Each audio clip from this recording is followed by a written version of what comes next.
Hello, fellow Sudokans, and welcome to Zen and the Art of the Guardian Sudoku Puzzle. It's Sunday the 19th of November 2023. I hope you are keeping well, enjoying your weekend, having a lazy Sunday or whatever you're doing, or if it's still Saturday where you are, or maybe it's sometime in the future. Could be the middle of the week, who knows? But anyway, I hope you are enjoying your day. Why not? Try to enjoy every day as much as possible. Of course, we have sunshine and rain, bit of contrast always in our lives, but if we have the ability to see the sunshine when we can, we should try. That's my philosophy.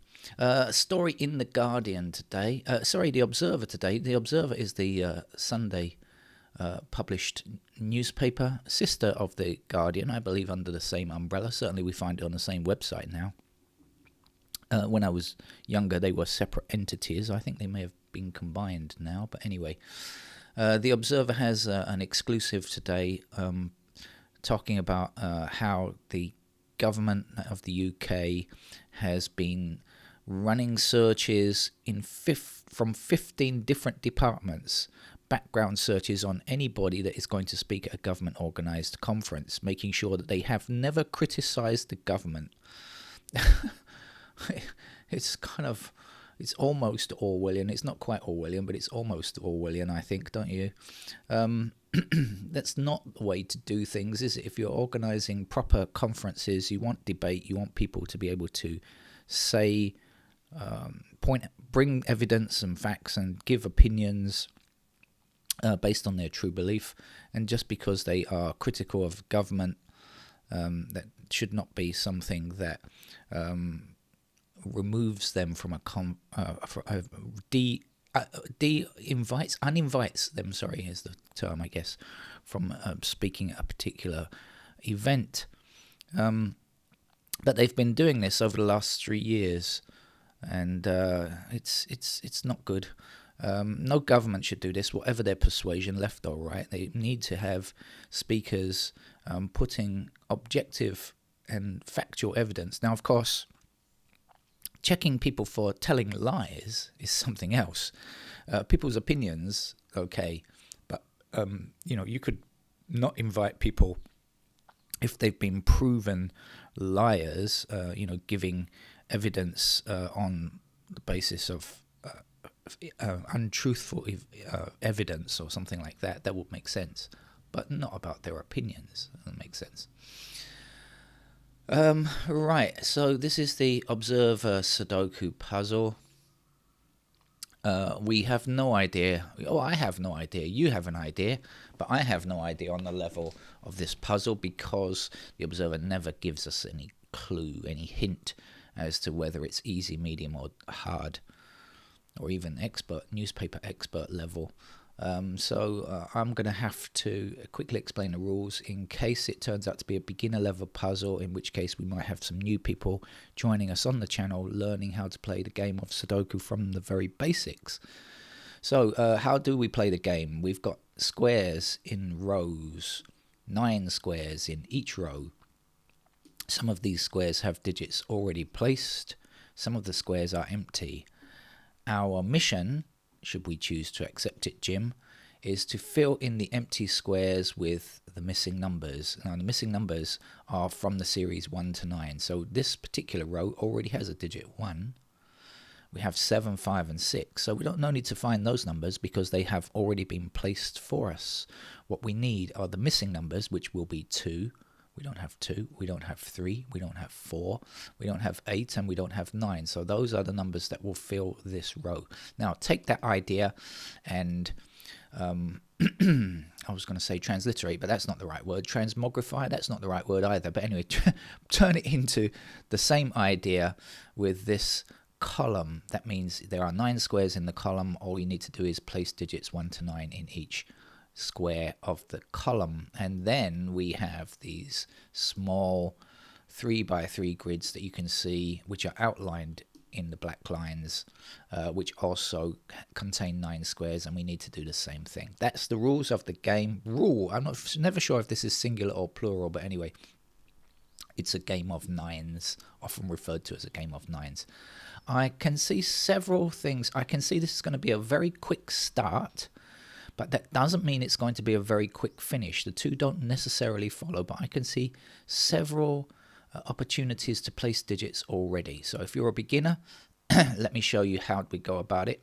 And if this turns out to be a difficult level puzzle, my apologies for wasting your time. But anyway, this block over here, which has 1, 6, and 7, we're missing a lot of digits. One of the digits we're missing is 5, but it's pretty easy to see where they go.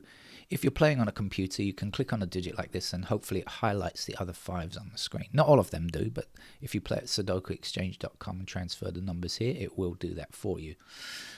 So when we click on this 5, we know that 5 cannot reappear in this row.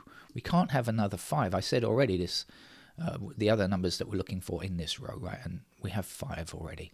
There's a 5 in this row, so 5 can't reappear here. So when we look at this block here, we can see that these 5 squares here are disallowed from becoming a 5 because of these 2 5s here. And that leaves just one empty space in this row here. So we know that the 5 must go there. Now, if you take that idea, let's do the same thing over here with the 7s. We don't yet have a 7 in this block. We've got 5, 6, and 3 here. We don't have 7 yet.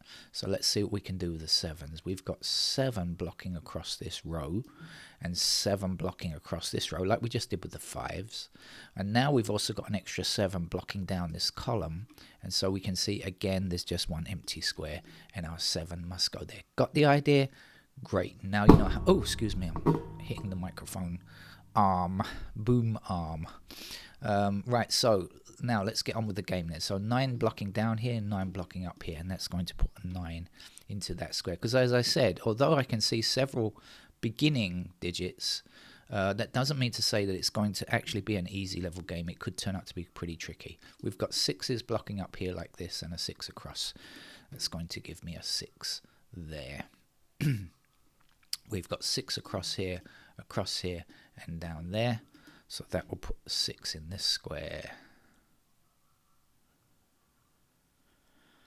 We've got 7 blocking across here and 7 blocking across here. So that gives me a 7 up there. And then we've got the 7 blocking down here and 7 blocking across here, which means this must be a 7. Now, there is only one block that doesn't contain a 7. We've got 7 here, here. Look, you see 7 in all 8 blocks except for this 9th block down in the corner. Now, I know, if you are new to Sudoku, I know that we can get the final digit 7 for sure. We always have enough information if we're looking for the last iteration of a digit. We've got 7 like this, 7 blocking down here, and that's it. So now if you check, every row excuse me, has a 7, every column has a 7, every block has a 7. 7 is out of the way. We don't need to consider it anymore. It's now gone. It is a dead 7, a deceased 7.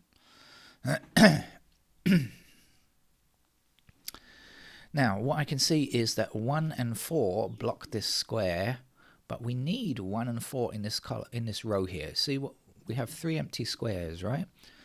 Excuse me.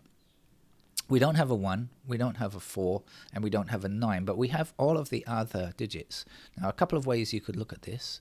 You could start by saying, oh, there's a 9 blocking this square here, so 9 has to be somewhere over here. But actually, if we consider this square here and we ask ourselves, can it be 9? Yes. Can it be 4? No, because that's in this column. Can it be 1? No, because that's here. So there are only 3 options available. It's not 1 or 4. It has to be 9.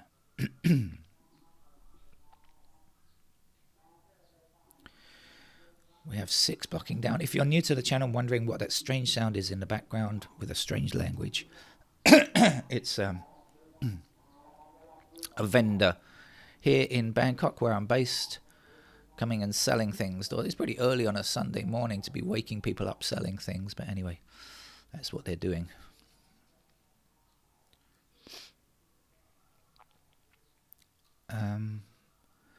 Right, I looked away from the screen now, lost my thread, right. Okay, so let's see. So as I said, there are several easy beginning points.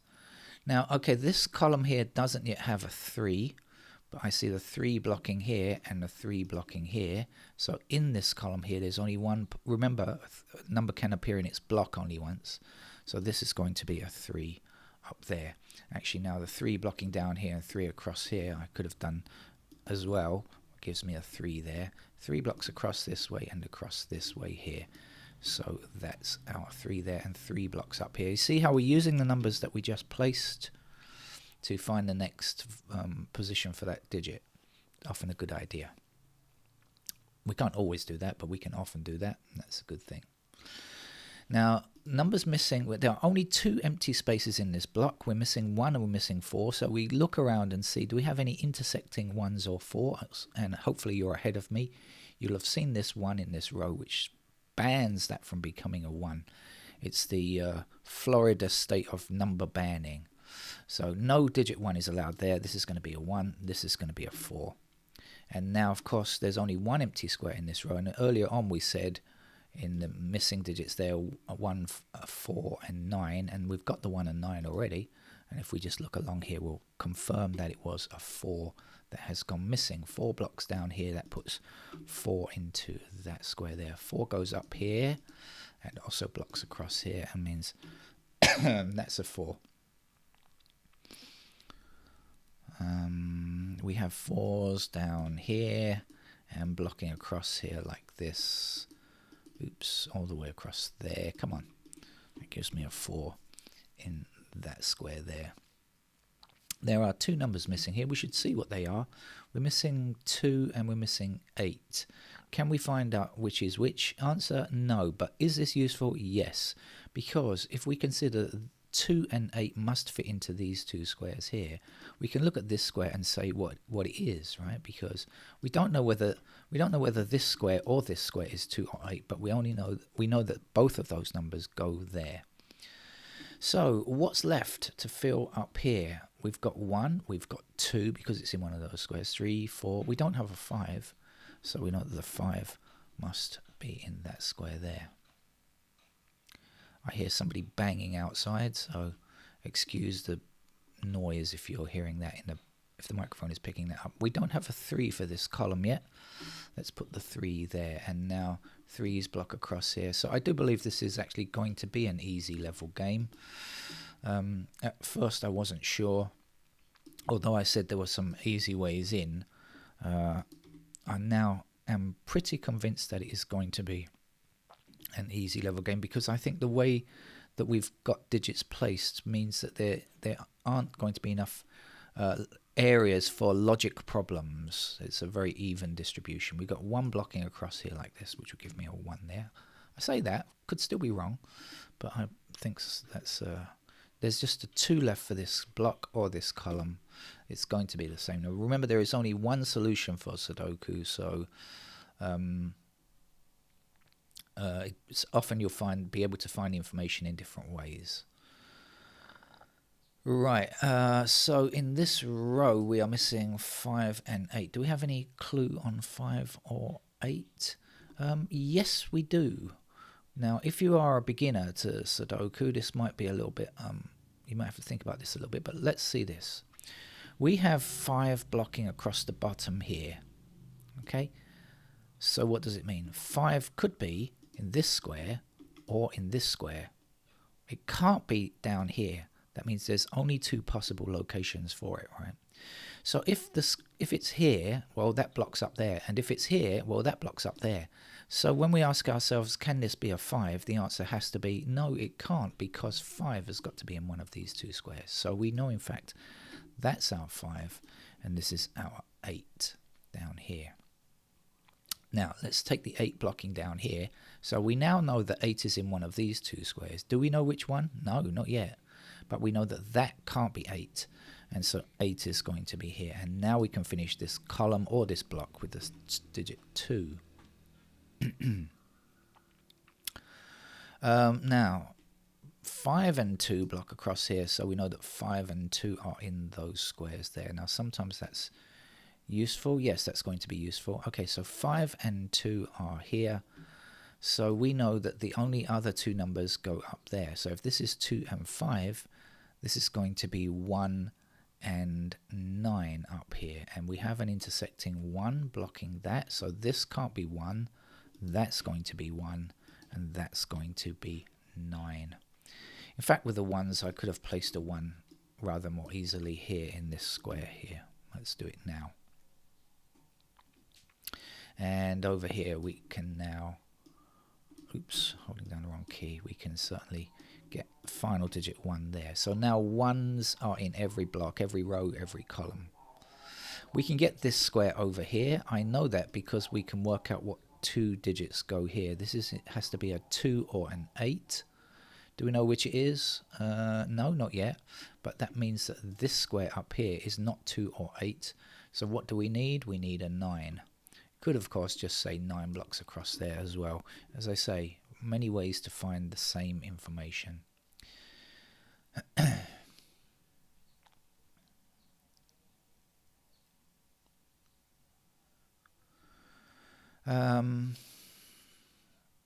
Right, back down here. Now, what did I say? 2 blocks this square. In this column, we need 2 and we need 8. So this can't be 2. That is going to be 2. And now we know that this is the location for 8. We also need an 8 to finish this row or this block. So that's done now. Now earlier on I worked out this. I've forgotten it again, but I'll just recheck. It's 2 and 5 blocking across here. This is 2 and 5, or I could look down here and see what's missing. So this is not 2 or 5. It has to be 9. And now we've got 9 blocking across here, and down there. So that will give me a 9 there. We also can take the 9s to the top. Yes, I know there's only one empty square down here. I'll come back and do it in a minute. It won't run away. Don't worry about it. We've got 9s blocking like this. Since I'm seeing things with the 9s, I should continue on. As somebody told me, as a viewer told me, it gave me that advice, and I thought it was good advice. Okay, missing digit across here is, what, 6? Now our 6 blocks up here and across there. So that's the final digit, 6. Not much more to go now. What's missing over here? 2 and 5. So we got the 5 blocking here. There's the 5, and this will be the 2. There's 1 empty square in this row, and that must be filled by an 8. 8 blocks down here and 8 blocks across there, so that's our 8. 8 blocks up here and down here. This is an 8. 4 blocks up to the top here, and there's only one possibility for 4 now, and then we will end here with a 2. 2 blocks down here, that gives me the 2 in that square. 2 blocks across here, that gives me the 2 over here. There's just 1 empty square here for a 5. We still need a 5 to complete this block or this row. And there's only 2 empty squares left. This column requires a 2. And the grid now just needs a 4 to finish it off. And that's our guardian. Sorry, I keep saying guardian. Observer, sorry, Sunday, isn't it? Our observer easy level puzzle for this week. And I'll be back later today with some more difficult Sudoku. If you're not an absolute beginner, or if you are an absolute beginner and realize it's such an easy game, you want to try something a bit trickier, see me later. Bye-bye.